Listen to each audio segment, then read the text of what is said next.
guys. So I recently received new units for my charter boat, my saltwater boat.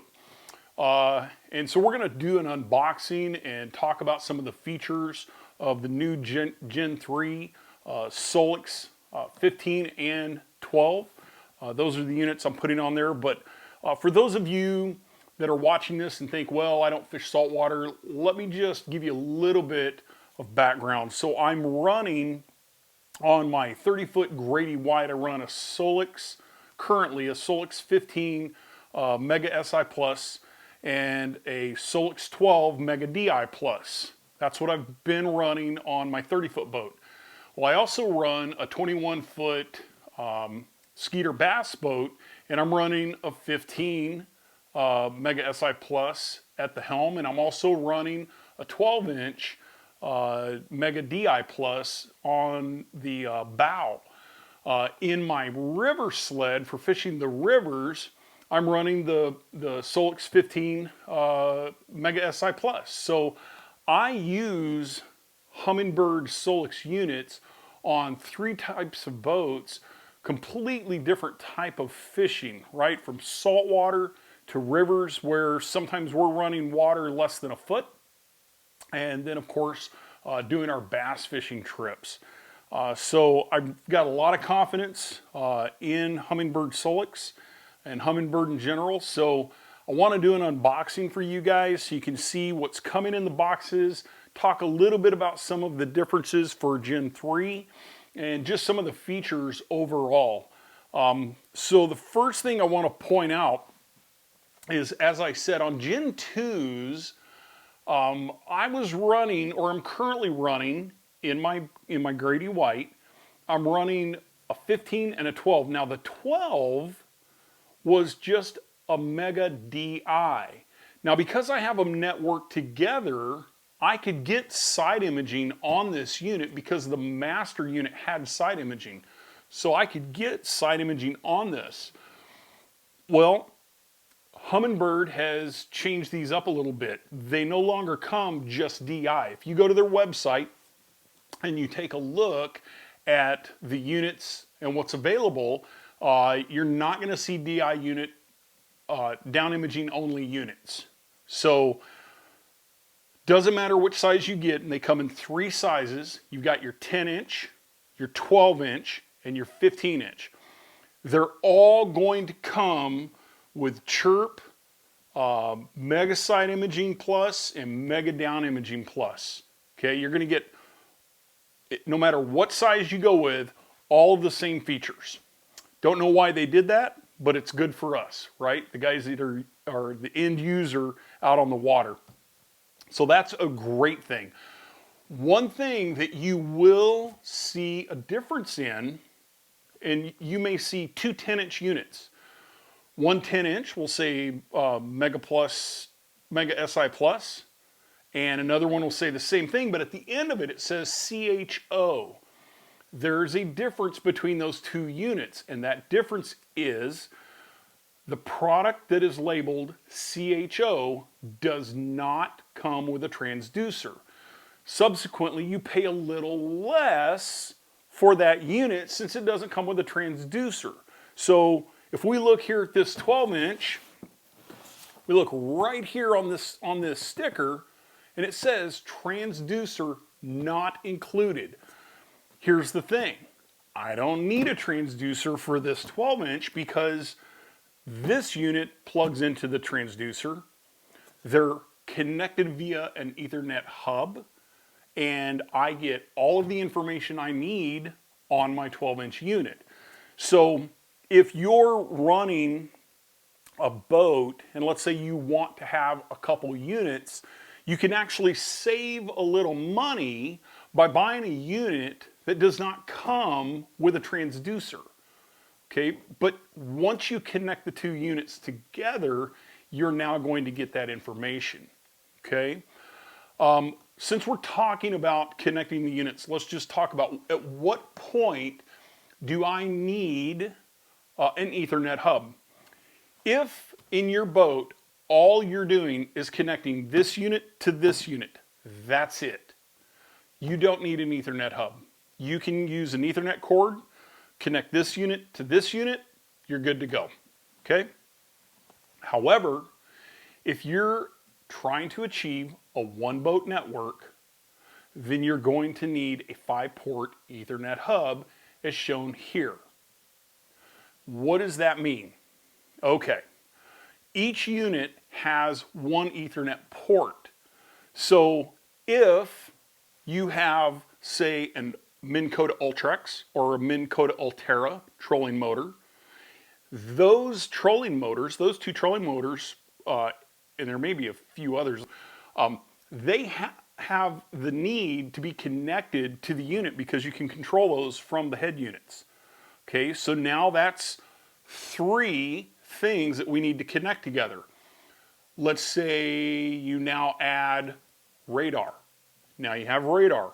Now you have a 4th thing that you need to connect.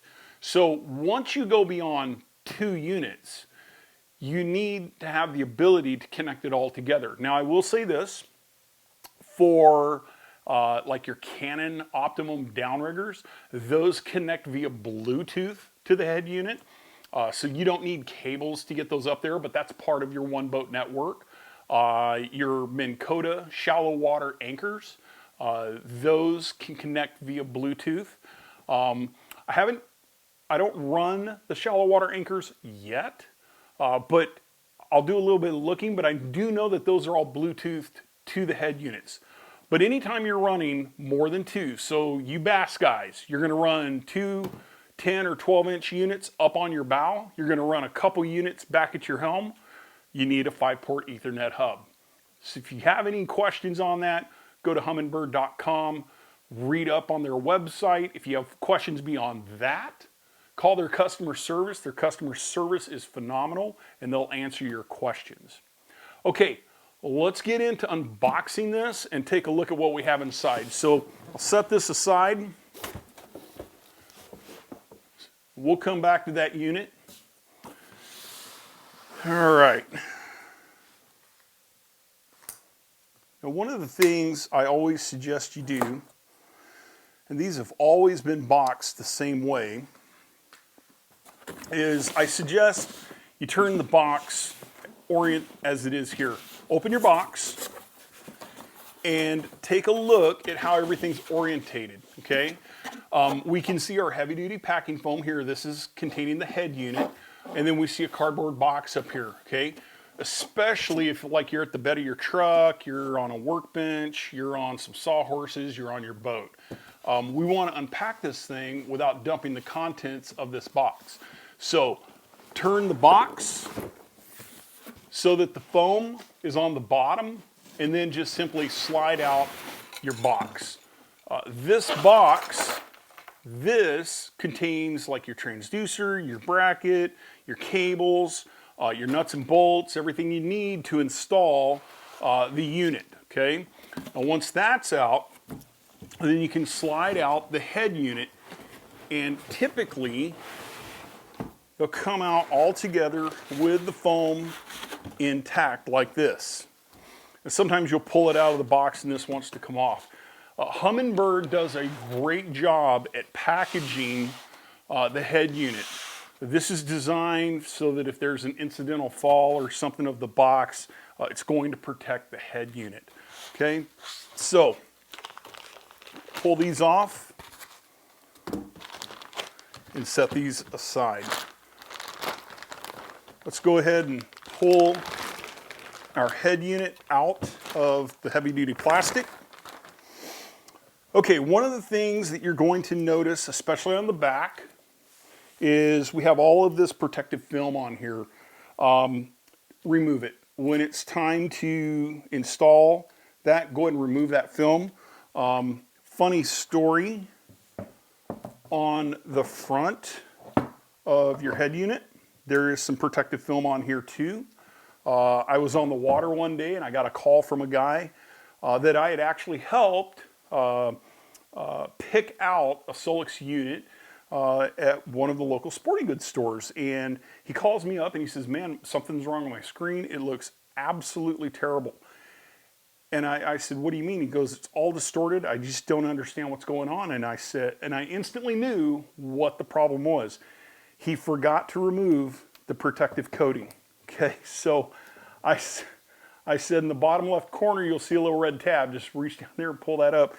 He lifted that away and he says, oh my gosh, everything looks great. So just remember to take that off because, you know, you'll see your unit, but once the sun starts getting to it, you're going to get some bubbles and distortion on there.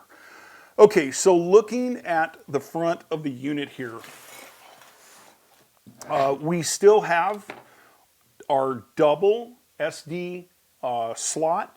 So these units will run, you can run your Coastal Master. That's the new chart card by Humminbird. I'm running that on my saltwater boat, and I gotta tell you, when I'm in fishing mode, the detail is unbelievable. I could not be more happy. If I put it in navigation mode, I get just the essentials for navigation, and I love that. You know, if I'm not on the fish and fishing edges and contours and stuff like that, I don't need to see that much detail. So I love being able to switch back and forth. Your Lake Master, if you guys are you bass guys, it supports the Navionics chips as well. So again, dual port SD card. All your controls on here, they are the same as your Gen 1 and Gen 2 units. Now, for those of you that are running Gen 2 units, you're going to be happy to know this. The Gen 2 transducer is compatible with the Gen 3. So you don't have to change your transducer. Depending on how you run your boat, I often suggest to guys that anytime you get a new head unit, go ahead and change the transducer out. But if you, let's say you just got Gen 2 recently, you know, last year, and now you're upgrading to Gen 3, you can go ahead and use that same transducer. And in fact, you know, take the transducer that comes with this unit, set it aside, so if you damage your transducer, you have a backup, it's ready to be installed. Really simple. Again, Solix units, phenomenal in the fact that you can touch screen, and everything you can do touch screen, you can do with the buttons on the side. You have the ability to turn off touch screen, okay? So very nice user interface. Very common question that I'm getting is, how does it operate in the sunlight? It works great in the sunlight. It really does. Okay, let's look at the back of the unit here. So as you're looking at it, on your left here, we've got our power speed temp. You've got your NEMA 2000. You've got your NEMA 0183, which I still use on my big boat. We have our Ethernet, and then of course we have our sonar and temp. There's no difference in the connections on the Generation 3 to the Gen 2 or the Gen 1. They're all the same. You really can't make a mistake in how you hook this up, okay? It's just very simple, easy to install.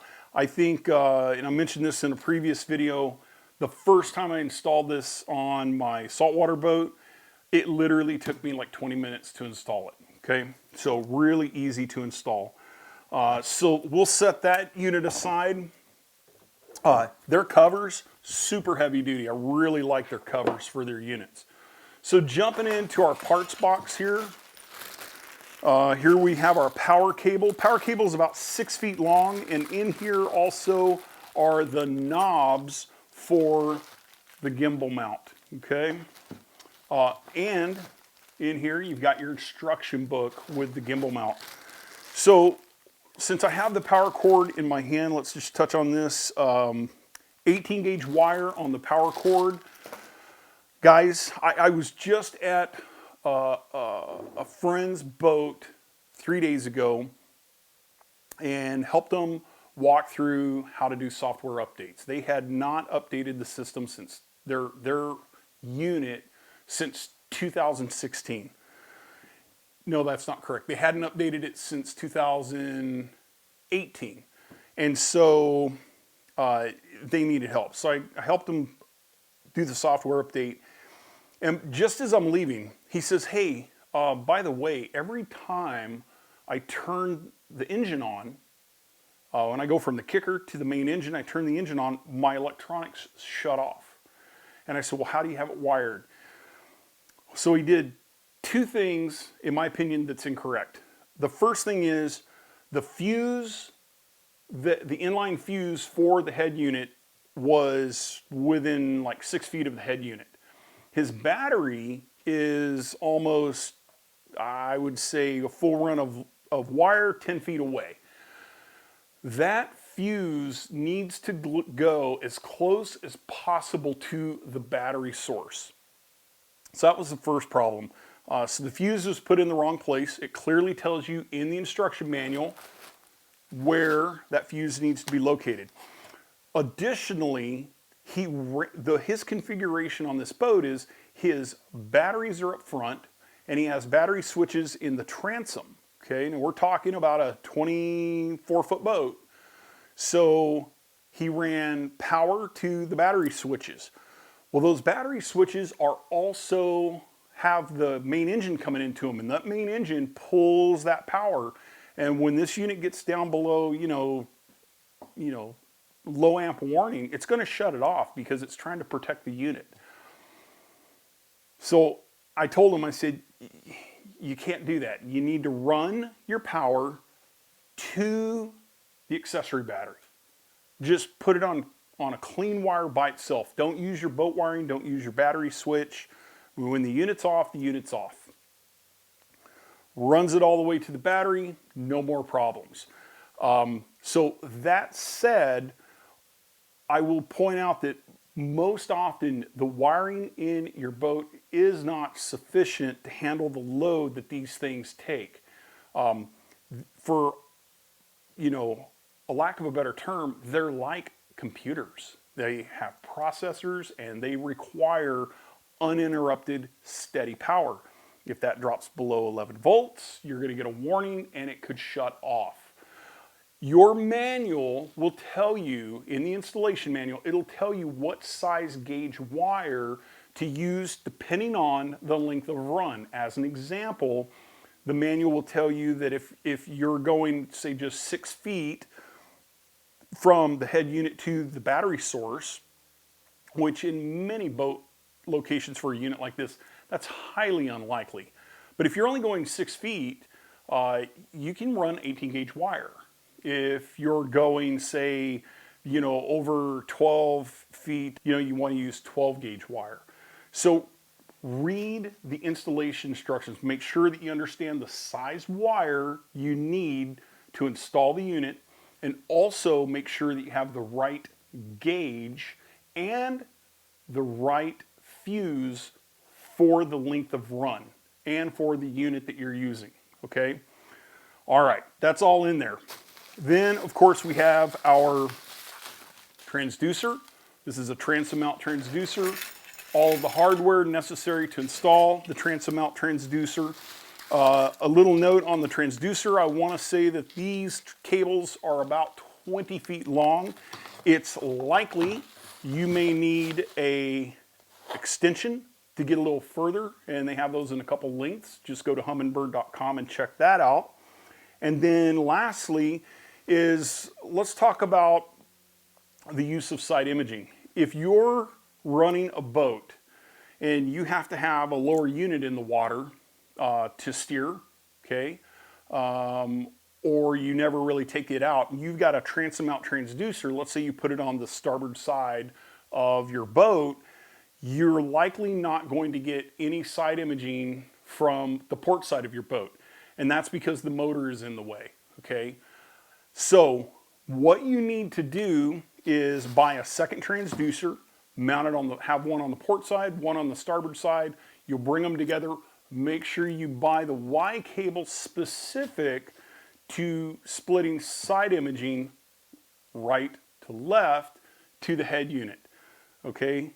So make sure you read the description on the Y cables and you get the right Y cable. But that's a definite possibility. In fact, my uncle is in that same situation. The transom of his bass boat doesn't allow him to mount one transducer in a central location. He has to have two with a Y cable. Okay, so that's all of the parts out of the Solix 15. I just want to quickly open up the 12. Give you guys an unboxing on the 12 here.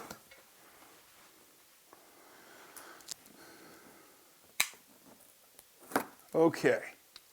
Solix 12 Chirp Mega SI Mega DI Generation 3. Again, like I said, I like to open these guys up.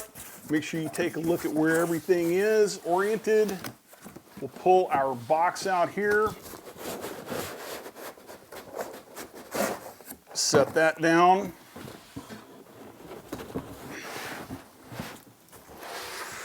Slide our 12-inch unit out. Set that box aside. Okay, just like the 15, heavy-duty packing. Okay, we'll get that off. Set that aside.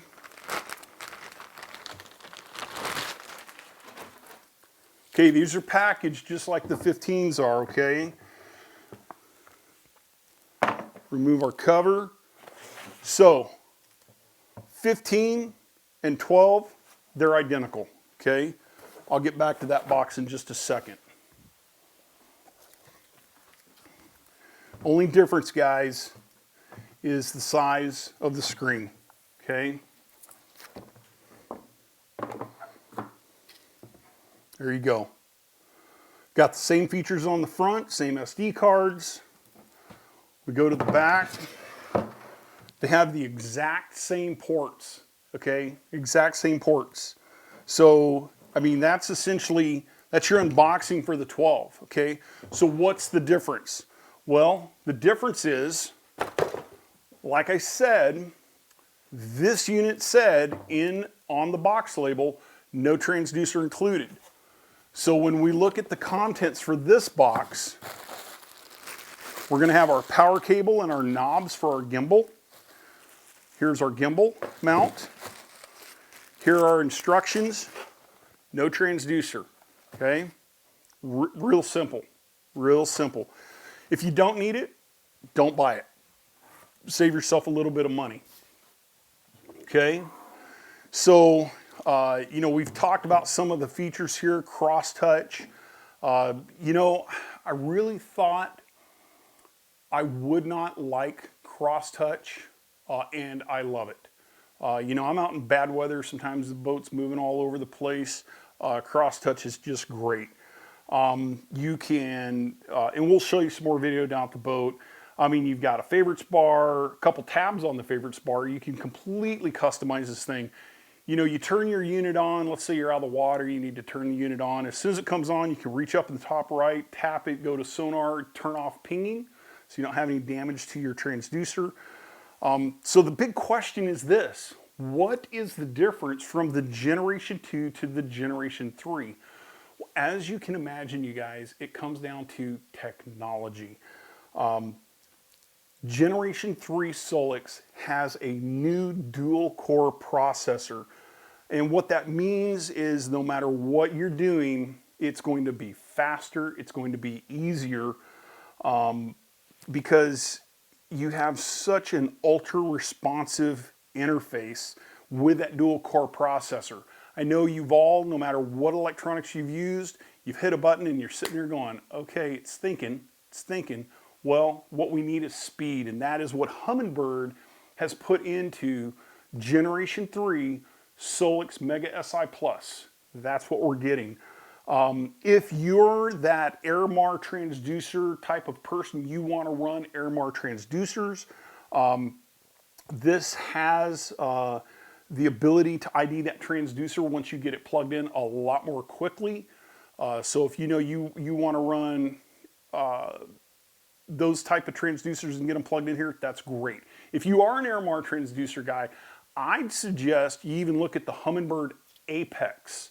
That has some great features on the Apex coming out. Hopefully, in the near future, we'll get some unboxing video and talk about the Apex and some of the features of that Apex. So let's talk real quick just about some of the features for both of these units here, okay, the 15 and the 12. So your depth and down imaging, so you at 100 kilohertz, you're going to get 125 feet for down imaging. If you're running mega, you can get 250 feet. If you're running 455 kilohertz, you can get 400 feet. That's for down imaging. That's incredible. For your side imaging, you're getting in 800 kilohertz. You're getting 250 feet on the port and starboard side of your boat. Put it in mega, now we're 500 feet port and starboard, okay? And then of course, in the 455 kilohertz range, we're running 800 feet. That is incredible. I'm not looking that far out typically. I want to see what's going to be within my radius of a turn, or maybe a little cove or a feature that I want to fish. So that's pretty cool. I've talked about this before, but for those of you that haven't seen the previous unboxing videos on the Solix unit, these units have internal GPS. Whether you need to install an external GPS really depends on a few things. One, what's the construction of your boat? On my Grady White, I have a hard fiberglass top on a tower, and I've got glass sides on the sides and isinglass on the front. I ran my Humminbird Solix for quite a while and never had an external GPS. It worked fine. I've talked to guys that are running a pilot house boat built out of aluminum. They had some issues. They attached their external GPS, no problem. I know a lot of the bass guys, even myself, on my bass boat, I run the external GPS sensor for my control head, and I do that because I want pinpoint accuracy, and I think that you see a slight difference between the GPS in the control head and that external GPS. So I run that. Whether you do, that's up to you guys. You can do that. You're going to get Humminbird base maps, but again, like I said, if you want to run Lake Master, Coast Master, even compatible Navionics charts, that's not going to be a problem. We've already talked about the one boat network capabilities. It is just, it's unbelievable to be able to control my trolling motor, my radar, you know, your talons, anything, my downriggers from the head unit. It's just, it's priceless, okay? So you can even connect your cell phone. If you're that kind of person, you get a lot of text messages, you want to get a little banner pop up and tell you what the text message is, you can do that. That you have that ability to do that. So I think that about wraps it up. That's your unboxing for the Humminbird Solix Mega Plus SI. Again, whether you get the 10-inch, the 12-inch, or the 15, you're not going to be disappointed. Humminbird makes some phenomenal electronics. The menus are easy to use. It's easy to find stuff. In the sun, I don't get glare. I can see what I'm looking at. I count on it to put my customers into fish day in and day out. You can count on it as well. If you have more questions about Humminbird's products, Minn Kota or Canon downriggers, go to their websites. They have great information there. Plus, you get to see the rest of the products that they make that might suit your needs. Until next time, thanks for watching.